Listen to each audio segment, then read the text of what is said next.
Hello guys, welcome to another video. Today I'm going to be speaking about a very simple ICT London strategy, okay?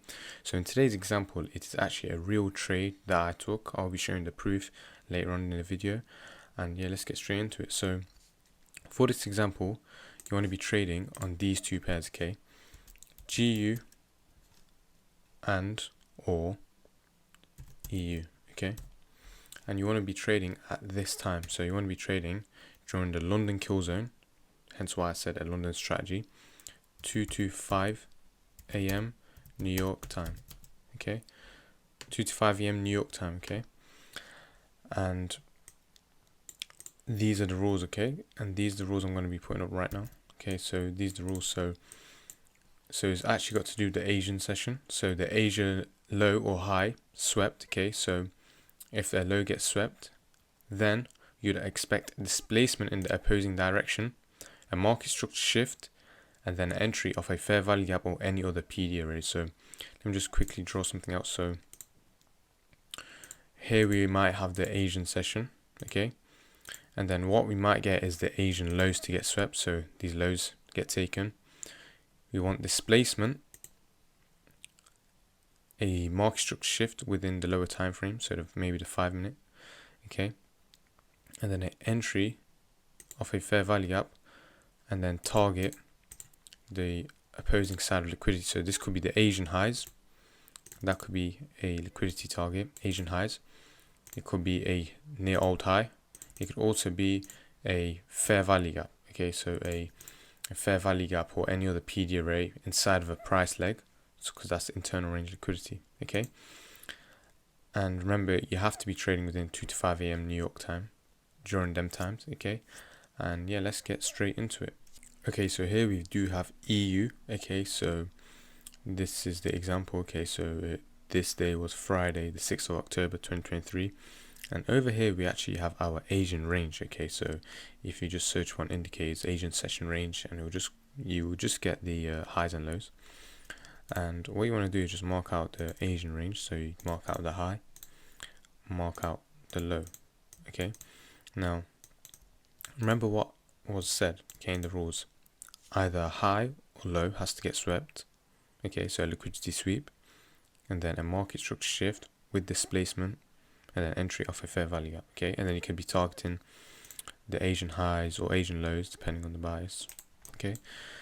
And yeah, let's get straight into it. So if we also just mark out our 2 to 5 a.m. New York local time. So here we have 2 to 5 a.m. You can see these very faint lines. 2 to 5 a.m. New York local time. That's our London kill zone, and this is when we're going to be trading, okay? So if we just quickly remove this Asian range, and we just wait for one of these to get swept, and then we react on that, okay? So if we just put this forward, so cool. We actually do sweep the Asian low. So what we're expecting is a market structure shift with displacement to the upside if we're going to be looking for buys. Now, what's our opposing side of liquidity? Okay, so we could be targeting Asian highs. We could be targeting this high over here. If you go up to the higher time frame, or even the 4 hour, we could be targeting this small fair value gap. We're already in this fair value gap, so we could be going to this next fair value gap over here, okay? Go to the 1 hour time frame. This 1 hour fair value gap, clean 1 hour fair value gap. You could have that as a target, okay? Now we go down to the 5 minute time frame, so the lower time frame, and we look for our market structure shift with displacement, okay? So let's just put price forward. Okay, so here we actually create displacement up. We create our market structure shift, okay? We create our market structure shift, and do we have a fair value gap to enter off of? Well, yes, we do. We have a small little fair value gap over here, and we can actually enter off of that. Now let's take our entry there, stop loss around about here. I'm not going to put it at this low, because if price does come this low, most likely my bias is wrong and this low will get taken. so there's no point just spreading out your stop loss. Okay, so something like that. And then what you could be targeting really is this Asian high over here, or this old high over here. Okay, so you could just be doing something like that. Let's keep it simple and do the Asian high. So a 1 to 8. Well, not a 1 to 8, it's 1.8 R's. So we're tapped in, okay, and then immediately we do hit TP, okay, immediately we do hit TP. Now, was this the trade I took? No. Why? Because I didn't get the chance to enter here because I was not on the charts. Now, if I've still got a drawn liquidity, a higher time from drawn liquidity, which is up here, this 1 hour fair value gap, if I do believe price will take this, then I can still actually get another entry, okay? I can still get another entry now. This would have been the optimal setup, okay?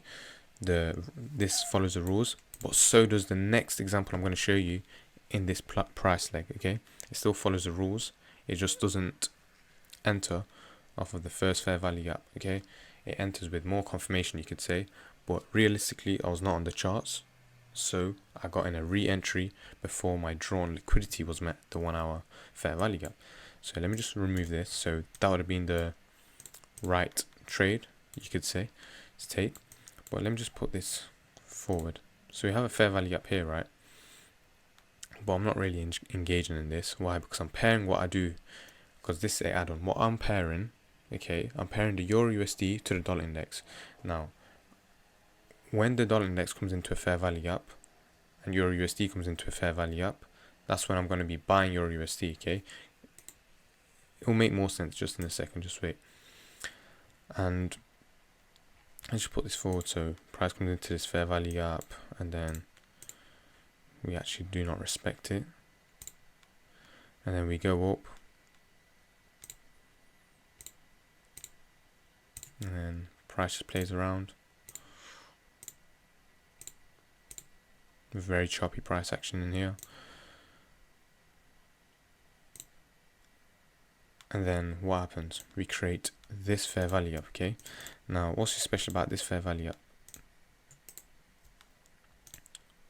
What's so special about this fair value gap? Well, I'm just going to take this over to the dollar index right now, and I'm going to show you why this fair value gap is so special. Okay, so here we have the dollar index, right? And what we can see in the dollar index, we do have this fair value gap, okay?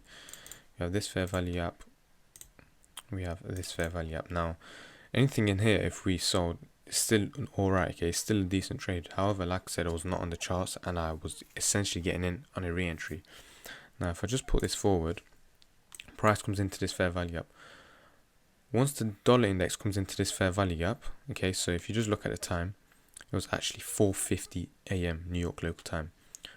This was the same second. This was the same second I bought Euro USD. Why? Because Euro USD came into a fair value gap, came down into a fair value gap. Dollar index came up into a fair value gap, and I do expect price to to actually reject away and move away from this fair value gap. Why? Because I do actually have a drawn liquidity on dollar index.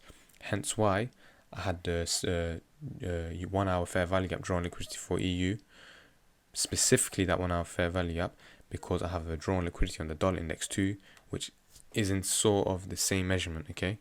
Now, I keep that disclosed with my mentorship. If you do want to join my mentorship, it is linked below in the description. I do a more detailed trade breakdown essentially.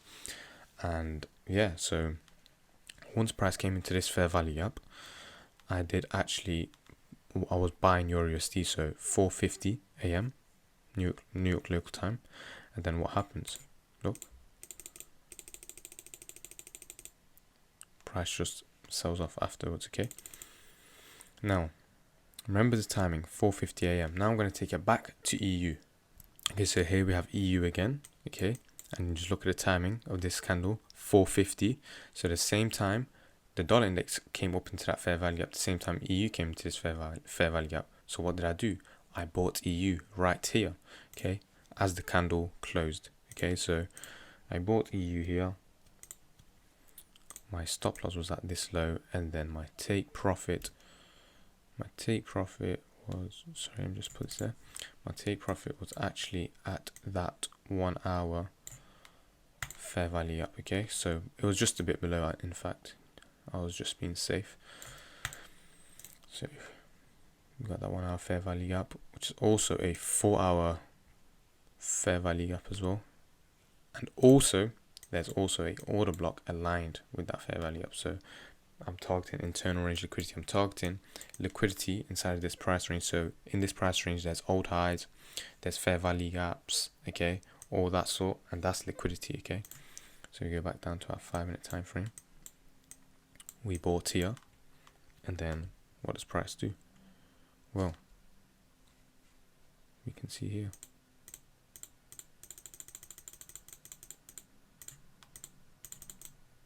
Just like that, okay.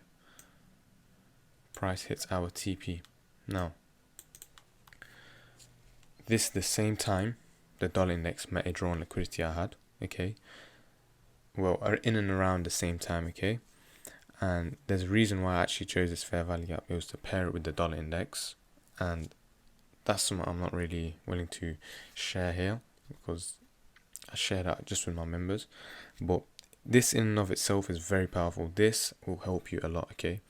If you backtest this, you'll see that this actually does have quite a high win rate when you do follow the rules, okay. And of course, right now I'll be showing the trade execution proof right now on the screen, okay. And yeah, I hope you learned something from this. I hope you took some notes, and yeah, check the description below, follow my Instagram, join my public Telegram channel, which is linked below, and my mentorship is also linked below if you do want to join that and learn a lot more in depth of why I take these trades. And yeah, until next time, take care.